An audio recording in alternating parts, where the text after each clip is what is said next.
আসসালামু আলাইকুম, welcome back to my channel. নতুন আরেকটি ভিডিওতে আপনাদের সবাইকে আবারও স্বাগত জানাচ্ছি।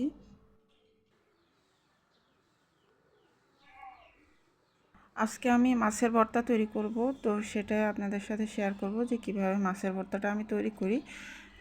তো মাছের ভর্তাটা বাচ্চারাও অনেক পছন্দ করে। তার কারণ হলো যে বাচ্চারা যেহেতু মাছটা একটু কম খায়, তো এভাবে করে ভর্তা করে দিলে বাচ্চারাও অনায়াসে খেয়ে ফেলতে পারে। তো এখন এই যে আমি মাছের ভর্তাটা তৈরি করব। তো আমি প্রথমে মাছ কয়েকটা পিস মাছ সিদ্ধ করে কাটা বেছে নিয়েছি, তারপর শুকনো মরিচ ভেজে নিয়েছি, আর এই যে ধনিয়া পাতা, আর এখানে এই যে পেঁয়াজ কেটে নিয়েছি। তো এইগুলোই মূলত লাগবে মাছের ভর্তা তৈরি করার জন্য।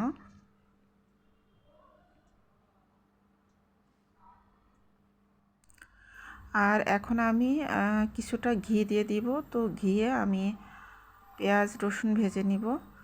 তো আমি একটা প্যানের মধ্যে হাফ চা চামচের মতো ঘি দিয়ে দিচ্ছি। ঘিটা গলে গেলে তারপরে আমি এর মধ্যে কিছুটা রসুন কুচি দিয়ে দেব।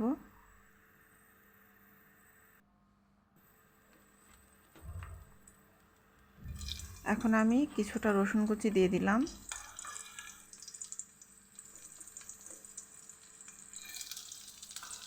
তারপরে আমি পরিমাণ মতো পেঁয়াজ কুচি দিয়ে দিচ্ছি।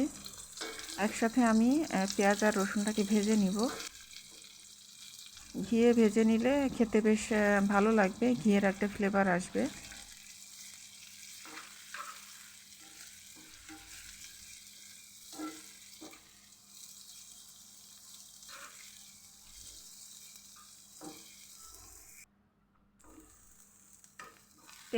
পেঁয়াজ রসুনটা মোটামুটি সফট হয়ে এসেছে, একটু লালচে লালচে হয়ে এসেছে। তো আমি এ পর্যায়ে নামিয়ে নিব। এরপরে আমি আরও একটু ঘি দিয়ে দিচ্ছি। তো এই ঘি দিয়ে আমি মাছগুলোকে একটু হালকা করে ভেজে নেব। কাটা বেছে রাখা মাছগুলো আমি এখন দিয়ে দিলাম, দিয়ে আমি একটু হালকা করে ভেজে নিব।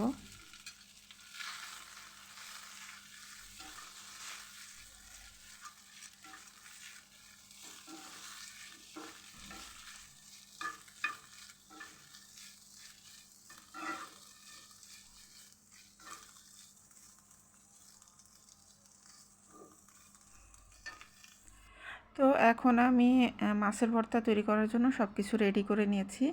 তো এখানে ধনিয়া পাতা, তারপর শুকনো মরিচ ভাজা, পেঁয়াজ রসুন ভাজা, আর মাছ। তো এই তো সব কিছু আমি রেডি করে নিয়েছি।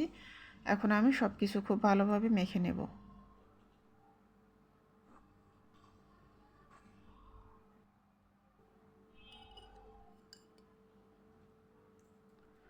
শুকনো মরিচের মধ্যে আমি পরিমাণ মতো লবণ দিয়ে দিলাম, দিয়ে তারপরে এখন হাতের সাহায্যে খুব ভালোভাবে আমি ম্যাশ করে নিব। যেহেতু শুকনো মরিচগুলো মচমচা আছে, তো এই কারণে আমি হাতের সাহায্যে ভেঙে চুরে একদম ম্যাশ করে নিচ্ছি।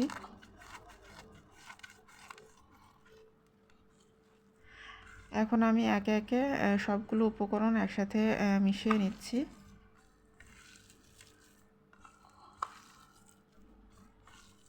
এভাবে আমি সবগুলো উপকরণ একসাথে খুব ভালোভাবে হাতের সাহায্যে মেখে নিচ্ছি।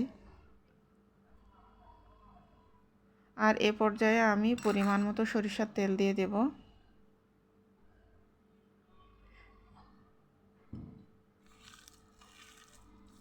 এখন আমি আবারও খুব ভালোভাবে হাতের সাহায্যে মেখে নেব।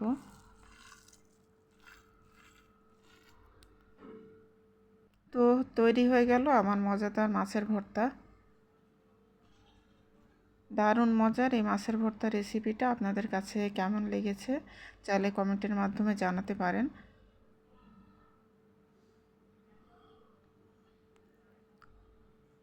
আর আপনাদের কাছে যদি রেসিপিটা ভালো লেগে থাকে তাহলে আপনারা চাইলে বাসায় ট্রাই করে দেখতে পারেন। বাচ্চাদের জন্য এভাবে মাছের ভর্তাটা করে দিলে বাচ্চারা অনায়াসে খেয়ে ফেলতে পারবে। যেহেতু বাচ্চারা কাটার জন্য মাছ খেতে চায় না, তো এভাবে টেকনিক করে ভর্তা করে দিলে বাচ্চারা খেয়ে ফেলবে।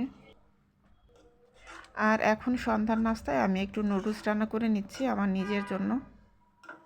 এখানে ব্রকলি দিয়েছি আমি, তো ফ্রোজেন কিছু ব্রকলি ছিল সেটা দিয়েছি।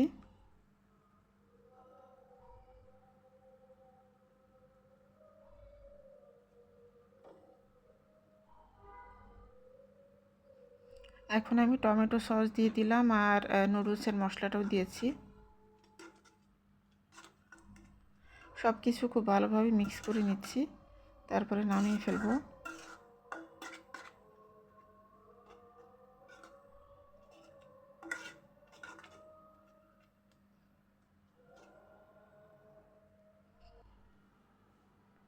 নুডলসটা রান্না হয়ে গিয়েছে, আমি টেবিলে নিয়ে এসেছি। এখন আমি নাস্তাটা করে নেব।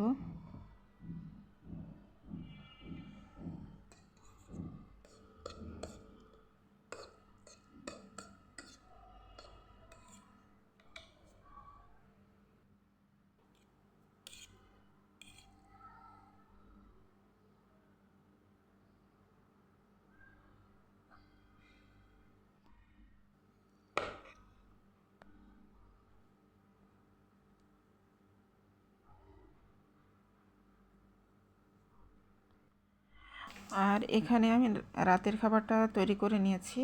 তো রাতের খাবারের জন্য আমি খিচুড়ি করেছি। তো আজকে ডিনারের জন্যই আমি আসলে খিচুড়িটা রান্না করেছি।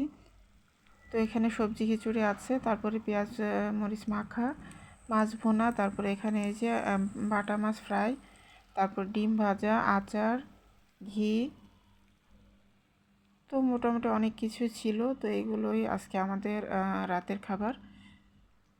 তো ভিডিওটি ভালো লাগলে একটা লাইক দিয়ে দিবেন, আর সবাই ভালো থাকবেন। মহান আল্লাহ তাআলার কাছে দোয়া করি। তো আজকের মতো এখান থেকেই বিদায়। আল্লাহ হাফেজ।